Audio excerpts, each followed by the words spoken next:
Coming up next at 10 a.m. The Temple community mourns the first Temple police officer to be killed in the line of duty. I'm Corey Thompson, and I'll be showing you how the community is honoring the fallen Temple police officer. The strike continues as TUGSA and Temple administration fail to reach an agreement. I'm Taylor Hess, and I'll have more on what the Temple football team is doing to keep their athletes safe during practices and games. We'll have those stories and more next. Don't go anywhere.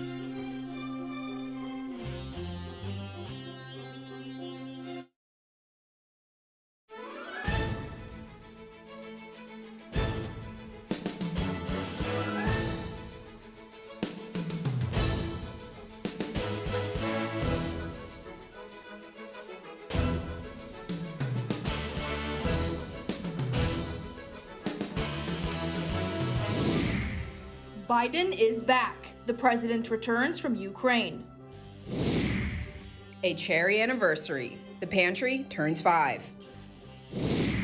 Big fun in the Big Easy. An update alum's first Mardi Gras.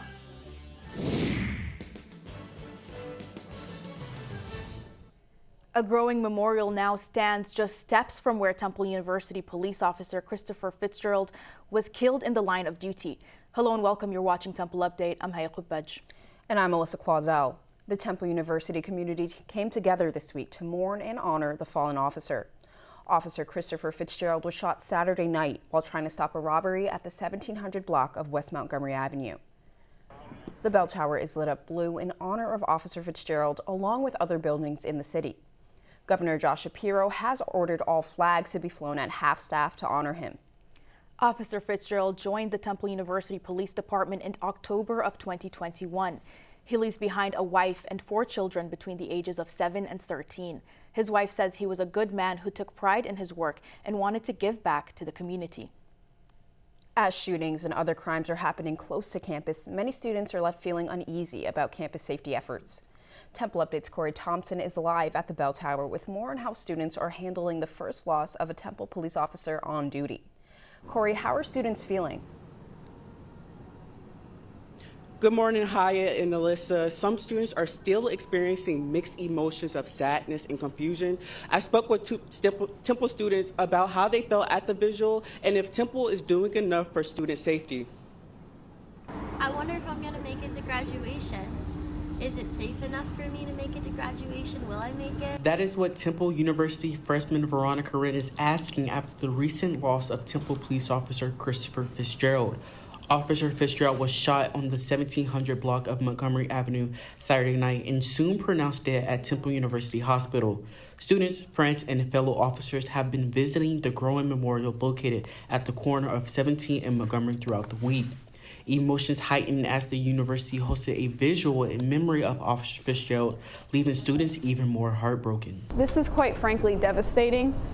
This is only my second semester here at Temple. I'm a transfer student. So to go from a more rural community college to this is honestly a shock. I feel absolutely heartbroken. I mean, as far as I'm concerned, I feel like this is the first time this has ever happened on campus, a Temple police officer actually losing his life. And I just don't really have enough words to say. I'm just truly heartbroken. Some students feel overwhelmed and scared. President Jason Wingard spoke at Tuesday's visual on efforts to strengthen the community. We will strengthen this community with the ideals that Officer Christopher Fitzgerald modeled, which are service, commitment, and family. We are one family. Students have mixed opinions on Temple's approach to safety and if they are taking the appropriate steps to protect its students. The university isn't doing a lot to protect us, and I feel like I hear more from student-led accounts than TU alerts. I think with the resources we have, I think Temple has been putting their best foot forward.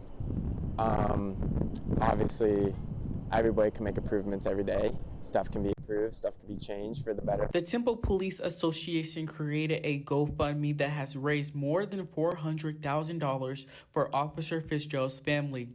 Officer Fitzgerald's wife, Marissa Fitzgerald, says everything has changed. I will never be the same. I pray for all of y'all's safety and to hold each other a little tighter. His legacy will live on and I'll make sure of it.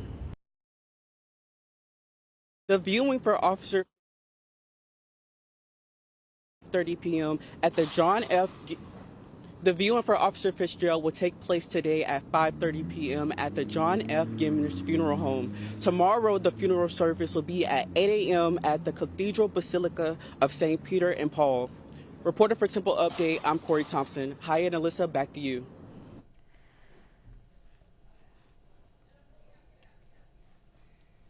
Thanks, Corey.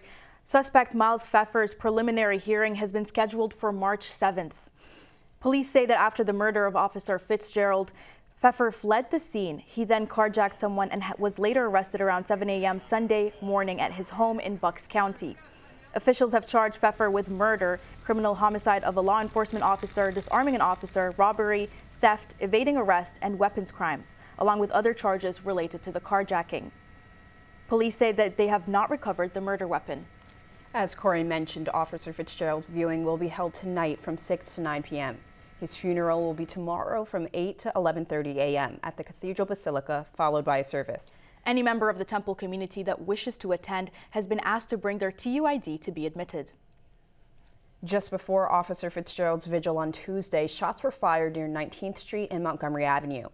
This was just blocks from the site of Officer Fitzgerald's fatal shooting and the memorial in his honor. A teen boy and girl were shot.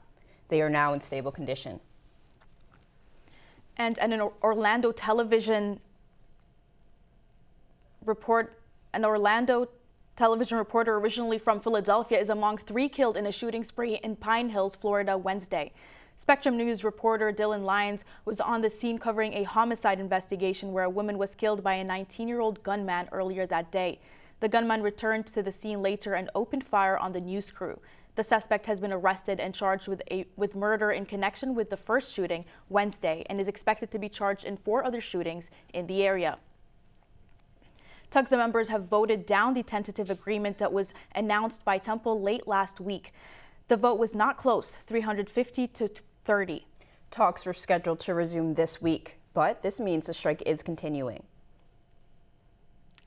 Temple Update's Donovan Williamson has more on how the strike is affecting undergraduate students at Temple. Good morning, Donovan. Hi, thanks, Haya. Students were forced to enroll in different classes, and they're concerned about the future of them after Temple administration put new staff members in place after their teachers' assistants went on strike. The TUGSA strike has left administration scrambling to find replacement instructors for classes. Although the university says new instructors have been secured for most classes, some students believe the replacement decisions were not all made in their best interest. Senior Eva Calabrese is facing her own challenges in the classroom after her TA was replaced by the university. She's not very involved with us. She posts most of the study guides and things in person. She doesn't post them at all over Canvas, so we really don't have any other way of studying. Some students who signed up for in-person classes are now being forced to take their classes online with new instructors and class curriculums. Bridget originally signed up for an in-person class, but now must take her class synchronously online.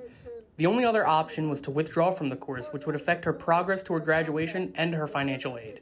We got no further communication regarding if my class was going to restart or not until last week, where it was replaced with, I'm not even sure the professor's name. I wasn't even given the option to transfer sections, and it went from a 2.5 twice a week lecture type of thing that was 4 credits to once a week on Zoom for 50 minutes. If TUGSA and the university were to come to an agreement in the coming months, it is unlikely that students would be able to re-enroll in their original class sections taught by their previous instructors. I don't want to have to take this class next semester, and I also don't want to sit here playing a game of catch-up with the 5.5 weeks I missed with this random guy on Zoom. Students were forced to enroll in different sections of their classes with the new instructors put in place by Temple. The future of these classes remains uncertain as TUGSA remains on strike. TUGSA has planned a number of events while the strike continues, including a rally today at 2:30 for both faculty and students on Leocoris Walk. Reporting for Temple Update, I'm Donovan Williamson. Alyssa and Haya, back to you. Thanks, Donovan. President Biden made a surprise visit to Ukraine for the first time since the war with Russia first began. Biden made his appearance in Kyiv Monday outside St. Michael's Cathedral alongside President Zelensky. Biden also delivered a speech in Warsaw Tuesday, where he declared his ongoing support for NATO and his solidarity with the Ukrainian people. But there should be no doubt. Our support for Ukraine will not waver. NATO will not be divided, and we will not tire. Biden departed from Warsaw, Poland for D.C. late Wednesday.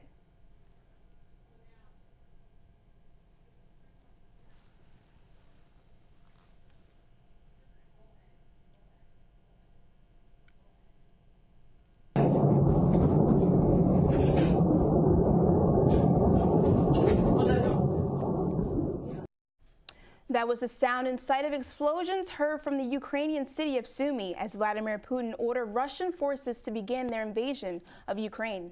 Hello and welcome. You're watching Temple Update. I'm Taylor Carmichael. And I'm Nate Stanley. Late Wednesday night, Putin ordered Ukrainian troops to lay down their arms and threatened retaliation against any country that tries to interfere in Ukraine. 1 year ago, as we reached the anniversary of Russian forces invading Ukraine. Throughout that year, Temple Update has brought you continued coverage of the war and its impact both in Ukraine and here in Philadelphia. With a year of war in the book, on Tuesday, Russia suspended its participation in the New START nuclear arms reduction treaty with the U.S. Putin clarified that it was not a withdrawal, but only he can restore Russia's participation in the treaty.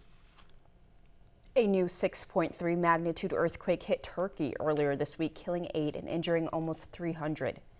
This is the first aftershock since the 7.8 earthquake, which had claimed the lives of at least 45,000 citizens 2 weeks ago. The tremor had hit the country's Hatay province, which is still suffering major damage from the earthquake on February 6. And a train derailment in East Palestine, Ohio earlier this month has left 1.1 million gallons of water contaminated with hazardous chemicals. Nearby residents keep questioning their safety following reports of dead animals and persisting odors from contaminated waterways. Mahala Candle of Loudonville, Ohio, says some residents are avoiding the use of tap water.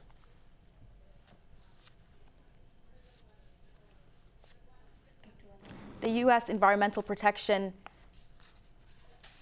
Agency has ordered Norfolk Southern to conduct all necessary action associated with the cleanup of the derailment site and related chemical contamination. We've definitely had some cooler days this past week with an early glimpse of spring showers, but I'm really hoping the warmer temps will make a return soon. Yeah, Temple Update's Joe Zara has more on whether we can take a break from the umbrellas. How's it looking out there, Joe? Good morning, hi, and Alyssa. Today we're experiencing some spring-like temperatures and sun coming our way. Right now it's a breezy and cool 54 degrees, and as that sun comes out, these clouds are starting to clear, and by 3 p.m. we got 69 degrees. That's practically spring. Tomorrow's coming with some more sun at 58 degrees, but as the weekend comes, the clouds roll in and it gets a little bit cooler with anywhere between mid-30s to mid-50s. I'll have more of the forecast later for you in the Weather Center. Back to you, Hi and Alyssa. Thanks, Joe. Coming up next on Temple Update.